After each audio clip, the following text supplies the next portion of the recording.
Economics अर्थ channel पर आप सभी दर्शकों का एक बार फिर स्वागत है। आज के इस वीडियो में हम लोग डेविड रिकार्डो के अंतर्राष्ट्रीय व्यापार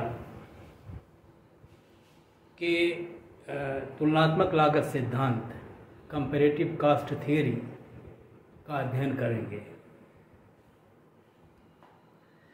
अंतर्राष्ट्रीय व्यापार के सिद्धांत के संदर्भ में इसके पहले एक और सिद्धांत की चर्चा की गई है और जिसके बारे में एक वीडियो मेरे इसी चैनल पर है, और वो है निरपेक्ष लागत का सिद्धांत, जो एडम स्मिथ का सिद्धांत है। और इस सिद्धांत में एडम स्मिथ ने ये बताने का प्रयास किया कि यदि दो देश हों और दोनों देश दो वस्तुएं बनाते हों और एक वस्तु के संदर्भ में एक देश की लागत कम हो, निरपेक्ष लागत, और दूसरी वस्तु की लागत दूसरे देश में कम हो पहले देश की तुलना में, तो ऐसी स्थिति में दोनों देशों को दोनों वस्तुएं नहीं बनानी चाहिए।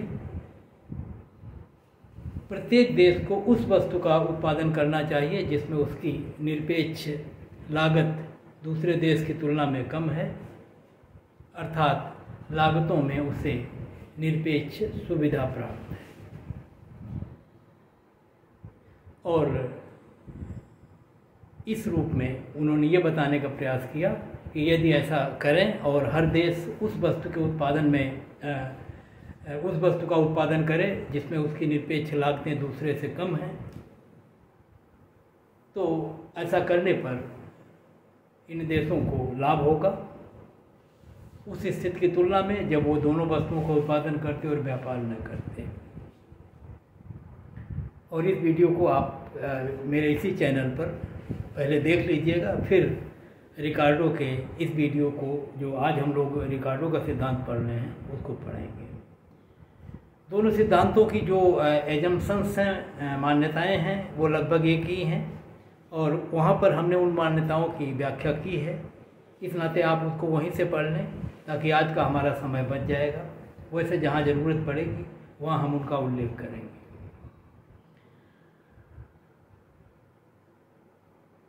रिकार्डो ने अपने सिद्धांत में ये बताने का प्रयास किया कि जब दो देशों को किसी वस्तु के संदर्भ में निरपेक्ष लागतों में एक तरह से अंतर हो और दोनों वस्तुओं के संदर्भ में किसी देश की निरपेक्ष लागतें कम हों, तो वैसी स्थिति में अगर हम एडम स्मिथ के सिद्धांत को स्वीकार करें तो हम कहेंगे कि उन दोनों वस्तुओं का उत्पादन उस देश को करना चाहिए जिसमें उसकी निरपेक्ष लागतें दूसरे देश की तुलना में कम हैं, दोनों वस्तुओं के संदर्भ में। और यदि ऐसा हो तो एक देश जिसमें लागतें ज़्यादा हैं वो उत्पादन नहीं करेगा और जिसमें लागतें कम है वो उत्पादन करेगा। रिकार्डो यही ये दिखाने का प्रयास करते हैं कि यदि दो देश हों, दो वस्तुओं का उत्पादन कर रहे हों दोनों देश, और एक देश में दोनों वस्तुओं की निरपेक्ष लागतें कम हों और दूसरे देश में दोनों वस्तुओं की निरपेक्ष लागतें ज़्यादा हों, वैसी स्थिति में भी अगर दोनों वस्तुओं में दोनों देशों के मध्य जो लागतें हैं उनमें अंतर है, और अंतर इस दृष्टि से है कि एक वस्तु के उत्पादन में लागतें का अंतर जो अपेक्षाकृत से ज़्यादा कम है और दूसरे में उसकी तुलना में कम है, अर्थात जो तुलनात्मक लागतें हैं दोनों देशों में दोनों वस्तुओं के संदर्भ में उनमें डिफरेंस है। और अगर ऐसा हो तो रिकार्डो ने कहा कि ऐसी स्थिति में लागतों में, अगर तुलनात्मक लागतों में, कंपैरेटिव कॉस्ट में अंतर है, तो ऐसी स्थिति में भी व्यापार करना दोनों देशों के लिए लाभप्रद होगा, भले ही एक देश में दोनों वस्तुओं के संदर्भ में निरपेक्ष लागतें कम हैं और दूसरे में ज़्यादा हैं। यही रिकार्डो का तुलनात्मक लागत का सिद्धांत कहलाया, comparative cost theory of international trade. तो रिकार्डो ने बिल्कुल ही एडम स्मिथ की भांति मान लिया कि दो देश हैं और दोनों देशों में दो ही वस्तु का उत्पादन होता है और दोनों वस्तुएं दोनों देश बना सकते हैं, बस लागतों में अंतर है। और ये जो लागतें हैं उन्हीं मान्यताओं के अंतर्गत जो एडम स्मिथ ने माना था कि उत्पादन की लागतों को श्रम की लागतों के रूप में या श्रम के उसमें प्रयुक्त श्रम की मात्रा के रूप में, चाहे वो श्रम घंटों में हो चाहे श्रम दिवसों में हो, व्यक्त किया जाता है और श्रम को ही एकमात्र उत्पादन का साधन माना जाता है। और ये माना जाता है जितनी श्रम की लागत वस्तु में लगती है वही उसकी लागत है। और हम उन्हीं लागतों को देखते हैं, निरपेक्ष लागतों को देखते हैं और फिर उनके आधार पर तुलनात्मक लागतों को देखते हैं। तो वैसी स्थिति में हम सीधे आ रहे हैं तुलनात्मक लागत के सिद्धांत पर।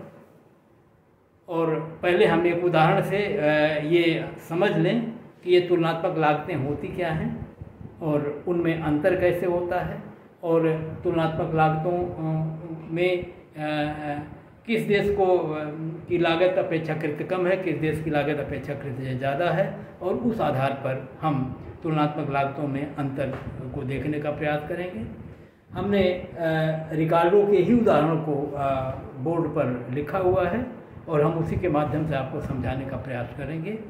यहाँ हम देख सकते हैं ये पर यूनिट कास्ट है इन मैन आवर्स में, अर्थात श्रम घंटों में है ये कि एक वस्तु के उत्पादन में कितने घंटे का श्रम लगता है। दो वस्तुएं हैं, एक वस्तु है वाइन शराब और दूसरी वस्तु है कपड़ा क्लोथ। दो देश हैं, एक पुर्तगाल है और एक इंग्लैंड है।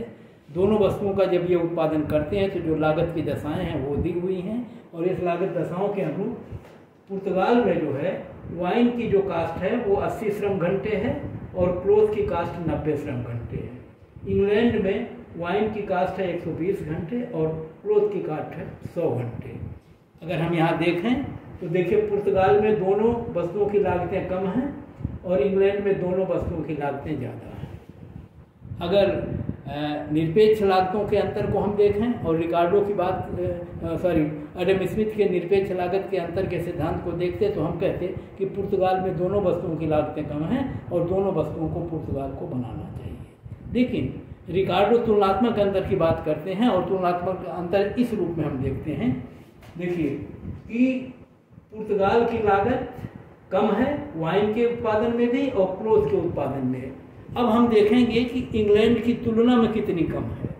तो इंग्लैंड की लागत है 120 और पुर्तगाल की लागत है 80। और हम देखें कितनी कम है तो हम कह सकते हैं कि 80 की तुलना में 120 की तुलना में 80 है और अगर आप 100 पर निकालना चाहें तो भी निकल जाएगी।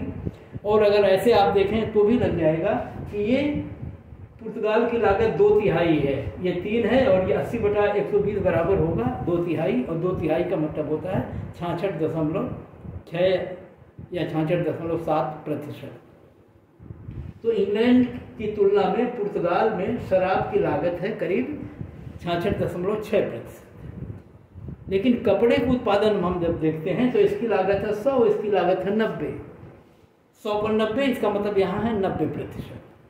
तो पुर्तगाल की लागत कपड़े के उत्पादन में इंग्लैंड की 90% है और शराब के उत्पादन में 66.6%। तो जाहिर है कि शराब के उत्पादन में उसकी लागत तुलनात्मक रूप से कम है। और इसीलिए हम कहेंगे कि अगर हम दोनों वस्तुओं की इंग्लैंड से तुलना करें पुर्तगाल की तो हम पाते हैं कि पुर्तगाल की लागत शराब के उत्पादन में अपेक्षाकृत ज़्यादा कम है और इसलिए उसे शराब के उत्पादन में तुलनात्मक लागतों का लाभ प्राप्त है। और इस रूप में रिकार्डो कहते हैं कि जिस देश की लागत कम है और इसको दूसरे रूप में हम कह सकते हैं वह देश उस वस्तु को उत्पादित करने में ज़्यादा कॉम्पिटेंट है, ज़्यादा सक्षम है दूसरे देश की तुलना में। और इस रूप में उन्होंने कहा कि जिस देश की लागत कम है उसको हम कह सकते हैं वो कॉम्पिटेंट है, वो इफिशिएंट है। इंग्लैंड की तुलना में यहाँ पुर्तगाल शराब के उत्पादन में ज़्यादा इफिशिएंट है, उसकी इफिशिएंसी मोस्ट मार्क्ड है। और अगर हम पुर्तगाल से इंग्लैंड की तुलना करें तो हम कहेंगे इंग्लैंड दोनों वस्तुओं के उत्पादन में पुर्तगाल की तुलना में ज़्यादा इनकॉम्पिटेंट है, ज़्यादा अक्षम है या ज़्यादा अकुशल है। और रिकार्डो कहते हैं कि अगर कोई देश ज़्यादा अकुशल है, एक में कम अकुशल है दूसरे में ज़्यादा अकुशल है, तो जिसमें कम अकुशल है उस वस्तु का वो उत्पादन करे। तो अगर हम इंग्लैंड को देखें तो देखिए इंग्लैंड जो है की लागत जो है शराब के संदर्भ में 80 की तुलना में 120 है, इसका मतलब सीधे 1.5 गुना है। 80 का 1.5 गुना 120 होगा, मतलब 150% ज़्यादा है। और अगर हम कपड़े के उत्पादन में देखें 90 पर 100 है, तो इसका मतलब है 90 पर 100 है, तो इसका मतलब ये करीब करीब 1.11 गुना या 111% ज़्यादा है। तो ऐसी स्थिति में ये 1.5 गुना है, 1.5 गुना है, और यहाँ पर केवल 1.11 गुना है, अर्थात लागतें दोनों में ज़्यादा हैं पुर्तगाल की तुलना में, लेकिन शराब के उत्पादन में बहुत ज़्यादा 1.5 गुनी है और कपड़े के उत्पादन में 1 गुनी से थोड़ा सा ज़्यादा है। तो ऐसी स्थिति में पुर्तगाल यद्यपि दोनों के उत्पादन में इनएफिशिएंट है, इनकॉम्पिटेंट है पुर्तगाल की तुलना में, लेकिन ये इनकॉम्पिटेंसी जो है उसकी जो अक्षमता है वो इसमें कम है कपड़े में और शराब में ज़्यादा है। और इसलिए रिकार्डो कहते हैं कि इंग्लैंड को कपड़े का उत्पादन करना चाहिए जिसमें उसकी इनकॉम्पिटेंसी अपेक्षाकृत कम है, और इंग्लैंड को पुर्तगाल को शराब का उत्पादन करना चाहिए जिसमें उसकी कॉम्पिटेंसी या उसकी जो क्षमता है वो मोस्ट मार्क्ड है, बहुत अधिक है, अर्थात वो ज़्यादा कॉम्पिटेंट है। तो और जिसमें ज़्यादा कॉम्पिटेंट है उसका उत्पादन उसमें करना चाहिए। तो और इसी चीज़ को कहते हैं कि जिस वस्तु का वो उत्पादन करेगा उसमें वो स्पेशलाइजेशन प्राप्त करेगा, विशिष्टीकरण प्राप्त करेगा। तो उत्पादन करना को एक तरह से क्या विशिष्टीकरण प्राप्त करेगा। तो इस दूसरी भाषा में आप कह सकते हैं कि पुर्तगाल जो है शराब के उत्पादन में विशिष्टीकरण प्राप्त करेगा, शराब का उत्पादन करेगा और केवल शराब का उत्पादन करेगा, और इंग्लैंड केवल कपड़े का उत्पादन करेगा और कपड़े के उत्पादन में विशिष्टीकरण प्राप्त करेगा। और इंग्लैंड को चाहिए कि वो कपड़े का उत्पादन करे और कपड़े का निर्यात करे पुर्तगाल को, और वहाँ से शराब मंगा ले। और पुर्तगाल को चाहिए कि वो शराब का उत्पादन करे और शराब का निर्यात करे इंग्लैंड को, और इंग्लैंड से कपड़ा आयात करे। और जब ऐसा दोनों करेंगे तो दोनों देशों को अधिक वस्तुएं मिलेंगी व्यापार से। अगर व्यापार न करते और दोनों वस्तुओं का उत्पादन करते, वैसी स्थिति में जो उन्हें प्राप्तियां होती दोनों वस्तुओं की वो कम होंगी, और व्यापार करने पर दोनों को ज़्यादा वस्तुएं मिलेंगी। और इसलिए दोनों को उन वस्तुओं में विशिष्टीकरण प्राप्त करना चाहिए जिसकी जो ज़्यादा सक्षम है तो उस वस्तु का उत्पादन करे जिसमें उसकी सक्षमता ज़्यादा है, और जो अक्षम है वो उस वस्तु का उत्पादन करे जिसमें उसकी अक्षमता का न्यूनतम है, कम से कम है। और इस प्रकार दोनों देशों को उत्पादन करना चाहिए और निर्यात करना चाहिए, और ऐसा करें तो दोनों देशों से लाभ होगा। और इसमें हमने देखा कि सक्षमता ज़्यादा है, इसका मतलब है कि लागतों में तुलनात्मक अंतर है, और ये अंतर लागतों में तुलनात्मक सुविधा के कारण है। एक देश में किसी वस्तु की लागत दूसरे वस्तु की तुलना में अपेक्षाकृत कम है, यही लागत का लाभ है और इसके कारण ही उसमें सुपीरियरिटी या कॉम्पिटेंसी है। तो ये जो बातें हम कह रहे हैं और इस सिद्धांत की जो परिभाषाएं हैं वो हम समय नहीं लेना चाहते। आपको डिस्क्रिप्शन बॉक्स में 2-3 परिभाषाएं लिखी हुई हैं और पूरी व्याख्या लिखित तौर पर अंग्रेजी और हिंदी दोनों में हमने लिख दिया है, वहाँ से इसको आप कलेक्ट कर लेंगे। तो हम आपको इतना बता दिए कि ये जो उदाहरण है उस उदाहरण में हमने ये देखा है कि तुलनात्मक लागतों में अंतर है और इस तुलनात्मक लागतों में अंतर की जो स्थिति है उसमें पुर्तगाल को शराब के उत्पादन में ज़्यादा श्रेष्ठता प्राप्त है, उसकी लागतें इंग्लैंड की तुलना में ज़्यादा कम हैं और इंग्लैंड को शराब की तुलना में कपड़े के उत्पादन में ज़्यादा लागतों का लाभ प्राप्त है। इस नाते इंग्लैंड कपड़े का उत्पादन करेगा और शराब का उत्पादन पुर्तगाल करेगा और दोनों एक दूसरे से अपनी वस्तुओं का आयात निर्यात करके उत्पादन में, व्यापार में लाभ कमाएंगे और यही तुलनात्मक लागत का सिद्धांत है। अब हम जरा आपको दिखाने का प्रयास करेंगे कि ये लाभ कैसे मिलेगा, कितना मिलेगा और उस दृष्टि से, क्योंकि वस्तु की जो लागतें हैं उन्हीं लागतों के आधार पर उनका मूल्य निर्धारित होता है और वस्तु का जो मूल्य या लागत है उसी के आधार पर दोनों वस्तुओं के विनिमय दर निर्धारित होती है।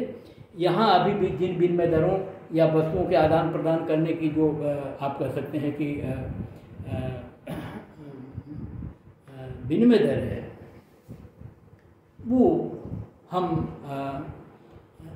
दोनों देशों के मध्य जब वो दोनों वस्तुओं को उत्पादन करेंगे तो लागत की इन दशाओं के अंतर्गत उसको हम देखने का प्रयास करेंगे। यहाँ पर लिखी हुई है डोमेस्टिक एक्सचेंज रेट, मतलब ये पुर्तगाल के देश के अंदर जो विनिमय दर है वो और जो इंग्लैंड में उसकी लागतों के आधार पर जो विनिमय दर है वो प्रदर्शित है। और ये है, देखिए, एक वाइन के उत्पादन में 80 घंटे का श्रम लगता है, कपड़े के उत्पादन में 90 घंटे का श्रम लगता है। तो जाहिर है कि कपड़ा जो महंगा पड़ेगा और इसका मतलब है कि एक इकाई शराब की तुलना में कपड़े की मात्रा उससे कम मिलेगी और ऐसी स्थिति में एक इकाई शराब के बदले जो कपड़े की मात्रा मिलेगी वो 80/90 होगी और उसको हम इस तरह से लिख सकते हैं। ये देखिए 80/90 या 8/9। W जो वाइन के लिए लिखा हुआ है, 1 वाइन का मतलब है शराब की एक इकाई जो है वो बराबर होगी कपड़े की 0.89 इकाई, जो एक से कम होगी क्योंकि कपड़ा महंगा है और शराब सस्ती है लागत की स्थितियों के अनुरूप। इसको अगर उलट के आप देखना चाहें कि एक कपड़ा बराबर कितना शराब मिलता है, तो एक कपड़ा जो होता 1C ये बराबर आपकी होगा 9/8W और 9/8W इसको भाग देंगे तो 1.125 वाइन है। ये एक कपड़ा बराबर 1. अब यहाँ देख रहे हैं कि कपड़े की मात्रा से एक इकाई कपड़े से वाइन की एक इकाई से ज़्यादा मिलेगी क्योंकि कपड़ा महंगा है, इस नाते वाइन ज़्यादा मिलेगी। तो ये आंतरिक विनिमय दर है पुर्तगाल के भीतर। और इसी तरह से इंग्लैंड में देखिए ये महंगा है, ये सस्ता है। तो ऐसी स्थिति में एक इकाई शराब बराबर होगी जो है 120 में 100 से भाग देने पाएगा 1.2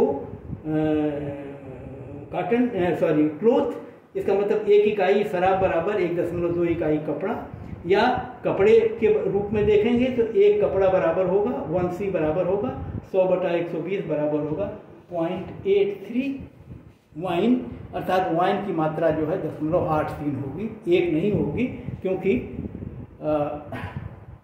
वाइन जो है वो महंगा है तो कपड़े की एक इकाई से वाइन कम मिलेगा। ये विनिमय दर है, ये हमारे काम आएगी बाद में। तो इस दृष्टि से अगर हम ये देखें कि अगर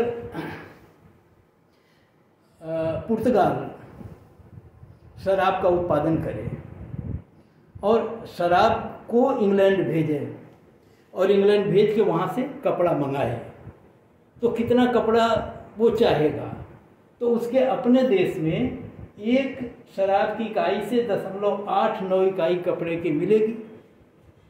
तो अगर इतनी मिलेगी तब तो व्यापार नहीं करेगा, इतनी तो अपने देश में ही वो प्राप्त कर लेगा। तो व्यापार कब करेगा? जब कपड़े की इकाई 0.89 इकाई से ज़्यादा मिले। और इसी तरह इंग्लैंड में जब आप शराब पुर्तगाल भेजेगा तो उसके बदले वो कपड़ा देगा, उसके अपने देश में 1 इकाई शराब के बराबर 1.2 इकाई कपड़ा मिलता है। तो ऐसी स्थिति में वो 1 इकाई शराब के लिए 1.2 कपड़े से कम देना पड़ेगा, तब तो व्यापार करेगा, क्योंकि 1.2 कपड़ा तो उसके अपने देश में ही मिल जाता है, उससे कम देना पड़ेगा तो वो व्यापार करेगा। तो ऐसी स्थिति में जो विनिमय दरें होंगी कपड़े और शराब की, उस स्थिति में जब पुर्तगाल शराब बेचेगा इंग्लैंड को, तो विनिमय की जो दर होगी 1 इकाई शराब की वो 0.89 इकाई कपड़े से ज़्यादा होगी और 1.2 इकाई कपड़े से कम होगी। इनके बीच में कहीं ये दर निर्धारित होगी, वो दोनों देशों के पारस्परिक मांग के आधार पर तय होगी। और वो इस सिद्धांत का विषय नहीं है, वो आगे हम लोग पढ़ेंगे कि ये दर का निर्धारण या इक्विलिब्रियम का निर्धारण कैसे होगा। लेकिन ये है कि विनिमय दर इन दोनों के मध्य में कहीं निर्धारित होगी। और अगर 0.89 से ज़्यादा कपड़ा मिल जाएगा पुर्तगाल को तो पुर्तगाल का फ़ायदा होगा, और अगर 1.2 कपड़े से कम देना पड़ेगा तो इंग्लैंड का फ़ायदा होगा। और अगर विनिमय दर इन दोनों के मध्य में है तो जाहिर है कि दोनों देशों को फ़ायदा होगा और इस नाते वो व्यापार करेंगे।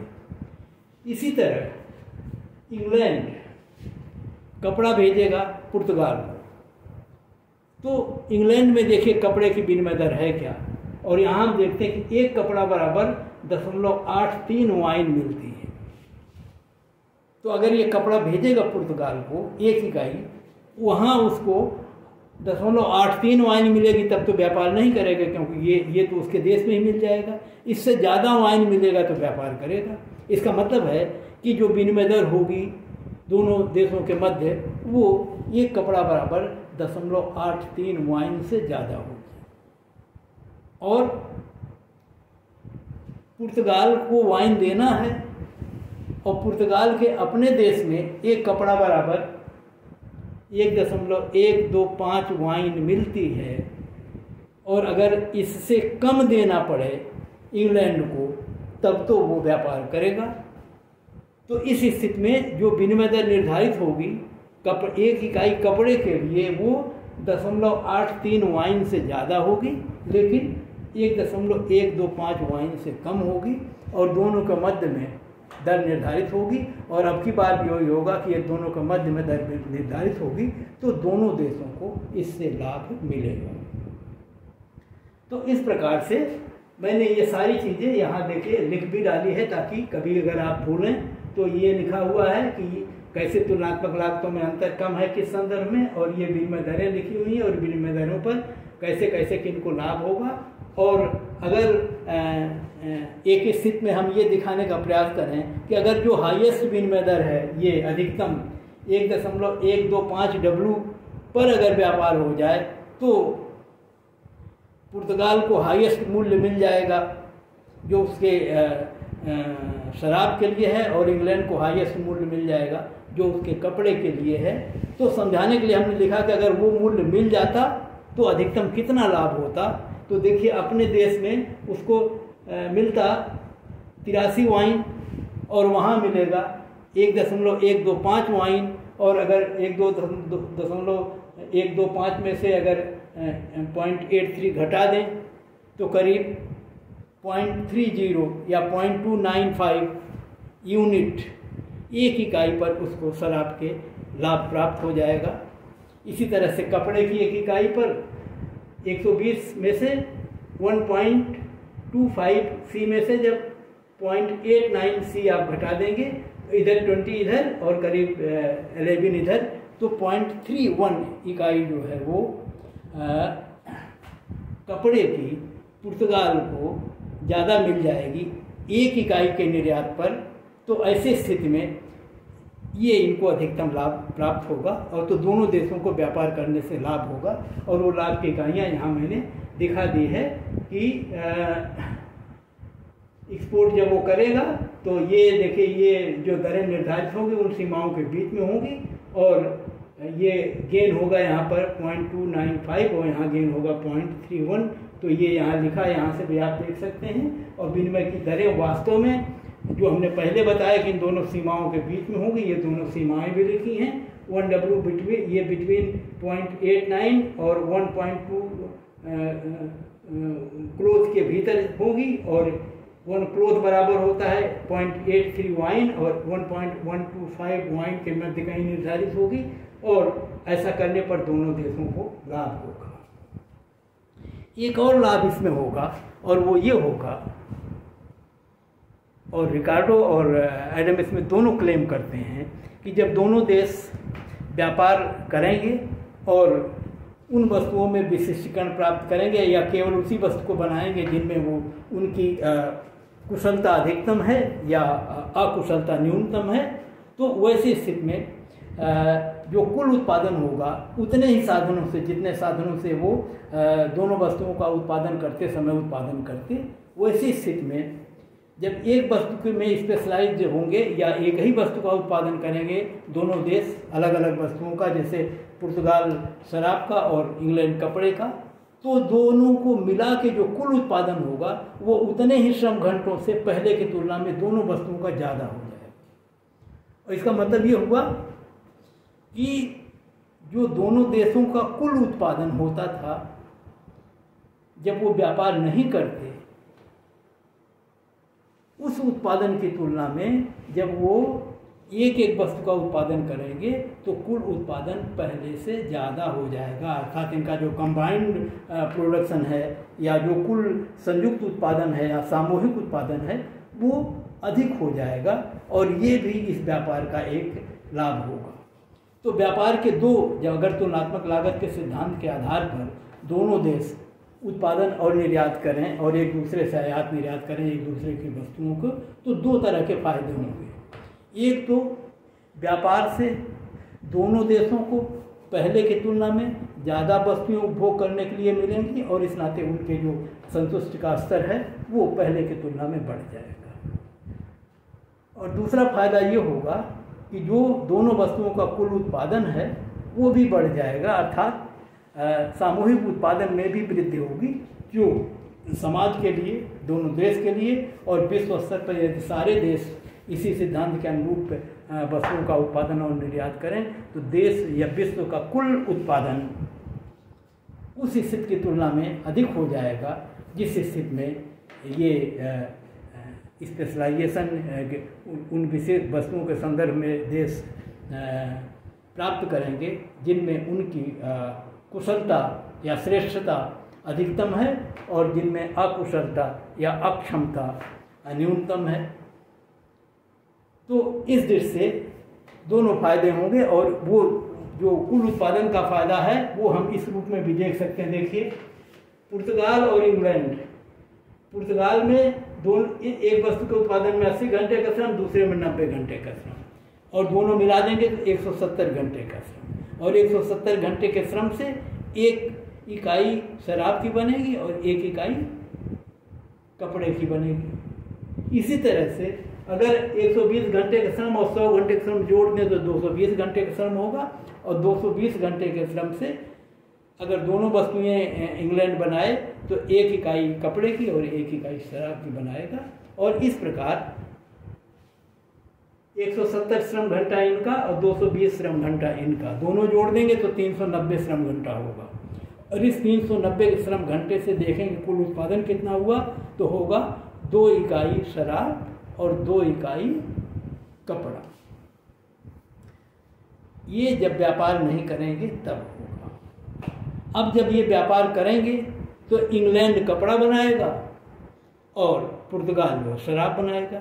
और अब आप निकालिए कि 170 घंटे के श्रम से वो कितना शराब बनाएगा। एक शराब बनाने में 80 घंटे का श्रम लगता है, 170 घंटे का श्रम लगाएगा तो 170 में 80 से भाग दे देंगे तो उत्तर जो आएगा वो 2.125 आएगा। इसका मतलब है कि केवल शराब बनाएगा तो 170 घंटे के श्रम से शराब की 2.125 इकाई बनाएगा। और इसी तरह से अगर इंग्लैंड को आप देखेंगे तो इंग्लैंड 220 घंटे का श्रम लगा के 1 इकाई शराब और 1 इकाई वो बनाता था कपड़ा, और अब 220 घंटे के श्रम से केवल कपड़ा बनाएगा। कपड़े की एक इकाई बनाने में 100 घंटे लगते हैं, और तो 220 इकाई से में 100 से भाग देंगे तो 2.2 इकाई कपड़े की बनेगी 220 श्रम से। तो अब जब केवल एक वस्तु बनाएंगे तो 170 घंटे से वो बनाएगा 2.125 शराब, और इंग्लैंड बनाएगा 220 घंटे के श्रम से 220 घंटे के श्रम से 220/100 मतलब 2.2 कपड़ा। तो अब कितना बनेगा? 2.2125 शराब और 2.2 कपड़ा। तो अब उतने ही श्रम से कपड़े और शराब की दोनों मात्राएं पहले से ज़्यादा मिलेंगी। पहले मिलती थी 2 शराब, अब मिलेगी 2.125 शराब। पहले मिलती थी 2 कपड़ा, अब मिलेगी 2.2 कपड़ा। और इस प्रकार से दोनों वस्तुओं का उत्पादन इस स्थिति में बढ़ जाएगा जब दोनों देश तुलनात्मक लागतों के अंतर के आधार पर व्यापार करेंगे उस स्थिति में। और इसलिए हमने देखा कि दोनों देशों को व्यापार करने से भी लाभ होगा और दोनों देशों के कुल उत्पादन भी पहले की तुलना में बढ़ जाएंगे। ये तुलनात्मक लागत के सिद्धांत के निष्कर्ष हैं। और अब हम तुलनात्मक लागत के सिद्धांत को एक चित्र द्वारा भी प्रदर्शित कर सकते हैं। चित्र में हमने दोनों विनिमय दरों को दिखाने का प्रयास किया है। कौन सी विनिमय दरें हैं? ये विनिमय दरें देखिए। एक वाइन बराबर 0.89 कपड़ा, ये है पुर्तगाल की विनिमय दर, और ये नीचे है एक वाइन बराबर है 1.20 कपड़ा, ये इंग्लैंड की है। और इसको अगर हम दिखाएं तो यहाँ हमने एक चित्र बना के दिखाने का प्रयास किया है। देखिए इस चित्र पर नीचे क्लोथ है और इस पर वाइन है, वाई अक्ष पर। हम जानते हैं कि वाइन पुर्तगाल बनाता है और कपड़ा इंग्लैंड बनाता है। और एक दर है एक वाइन बराबर, तो वाइन पर हम 1 लेंगे यहाँ से लेके और यहाँ तक 1 है, और कपड़े पर होगा 0.89, तो ये है यहाँ से लेके 0 से लेके ये B तक जो है ये 1 है, और D तक जो है ये 0.89 है। और अगर विनिमय दर एक वाइन बराबर 0.89 कपड़ा है, तो इन दो बिंदुओं को हम मिलाएंगे। यहाँ C पर 1 है और यहाँ D पर 0.89 है। इसको जब हम मिलाएंगे तो ये जो CD रेखा है ये पुर्तगाल की विनिमय दर है, और ये विनिमय दर ये बताती है कि पुर्तगाल में 1 इकाई शराब बराबर है 0.89 इकाई कपड़ा। इसी तरह से अगर हम इंग्लैंड की विनिमय दर देखें तो इंग्लैंड की विनिमय दर में क्या है? 1 इकाई वाइन बराबर, ये यहाँ से देखेंगे, सॉरी, इसकी दर क्योंकि कपड़े में है इस नाते ये दर यहाँ से ये वाली दर होगी, ये वाली ये दर है। तो इस रूप में हम ये कह सकते हैं कि इसकी दर ये है, एक कपड़ा बराबर 0.83 वाइन, और इसकी दर ये है 1 वाइन बराबर ये कपड़ा। तो एक दर हमने यहाँ लिखा है, और अब की बार कपड़ा यहाँ लेंगे और ये कपड़ा है यहाँ से लेके यहाँ B तक 1 है, और वाइन जो है इस पर है 0.83, और ये बिंदु है ए बिंदु है B। इन दोनों बिंदुओं को मिलाएंगे तो जो AB रेखा है ये इंग्लैंड की विनिमय दर को दिखाएगा जो उसके देश में है, और वो है 1 कपड़ा बराबर 0.83 वाइन। और दोनों दरों को जब हम दिखाएंगे तो देखिए इंग्लैंड की जो विनिमय दर है वो है AB, और पुर्तगाल की जो विनिमय दर है वो है CD। इस विनिमय दरों पर दोनों देश व्यापार नहीं करेंगे, हम पहले बता चुके हैं, क्योंकि इस विनिमय दर पर इतनी तो उनके अपने देश में ही प्राप्त होती है। विनिमय दर पर व्यापार तब होगा जब विनिमय दरों पर इससे ज़्यादा वस्तुएं मिलें, अर्थात पुर्तगाल को 0.89 कपड़े से ज़्यादा कपड़ा मिले एक शराब के बदले, और इंग्लैंड को 0.83 वाइन से ज़्यादा मिले एक कपड़ा के लिए। और इसके ऊपर की दर को हम वो करेंगे, और ऊपर की भी सीमा जो हमने बताई है कि 1.125 वाइन से ज़्यादा नहीं हो सकता और 1.2 कॉटन से ज़्यादा नहीं हो सकता, और इसके बीच में कहीं हो सकता है। और हमने एक सरलता में स्थिति लेने का प्रयास किया है। उसके बीच की एक स्थिति अगर हम ये देख लें कि एक कपड़ा बराबर एक वाइन पर दोनों देश राजी हैं, तो वैसी स्थिति में वो दर जो है वो सी से जब बी को आप मिलाएंगे, ये जो डॉटेड लाइन है, देखिए सी बराबर कितना है, सी बिंदु पर 1 इकाई शराब है और बी बिंदु पर 1 इकाई कपड़ा है, और जब दोनों को मिला के दर बनेगी, कोई भी सीधी रेखा होती है तो दोनों वस्तुओं के अदल बदल की दरें उस पर दिखाई जाती हैं, और अगर वो रेखा सीधी होती है तो ये दरें अपरिवर्तित होती हैं, अर्थात इस रेखा के प्रत्येक बिंदु पर एक ही विनिमय दर होगी, और वो विनिमय दर होगी 1 इकाई कपड़ा बराबर 1 इकाई शराब।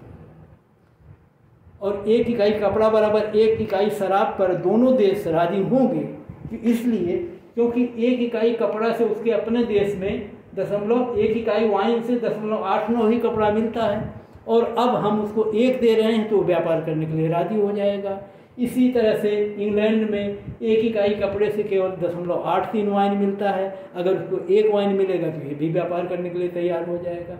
और अगर हम माने कि दोनों देश इस पर सहमत हैं तो इस विनिमय दर पर दोनों देश व्यापार करेंगे, और वो विनिमय दर होगी सी बी, सी और बी, ये बी है, और इस विनिमय दर पर सी बी विनिमय दर पर 1 इकाई कपड़ा बराबर 1 इकाई शराब मिलेगा। जरा देखने का प्रयास करें। कोई बिंदु हम यहाँ, जैसे हमने, क्योंकि चित्र में ज़्यादा रेखाएं न बने, हमने डी बिंदु पर ही देख रहे हैं कि इस डी बिंदु पर हम बी और डी बिंदु को देखें तो हम ये देख रहे हैं कि कुल उत्पादन या 1 इकाई का जो उत्पादन है वो ए से लेके बी तक है। इसमें से ये डीबी राशि ये क्लोथ का उत्पादन है, और कपड़े का उत्पादन इंग्लैंड कर रहा है, और इंग्लैंड अगर इतनी राशि निर्यात कर दे बी से डी तक, तो जब निर्यात करेगा तो इसके बदले में कितनी वायु उसको मिलेगी, कितनी कपड़ा मिलेगा, वो शराब, वो इस खड़ी रेखा से व्यक्त होगा, और वो खड़ी रेखा जो इसको जाके काटेगी डॉटेड लाइंस को, जो 1 शराब बराबर 1 कपड़ा है, जो विनिमय दर है जिस पर दोनों देश व्यापार करने को राजी हैं,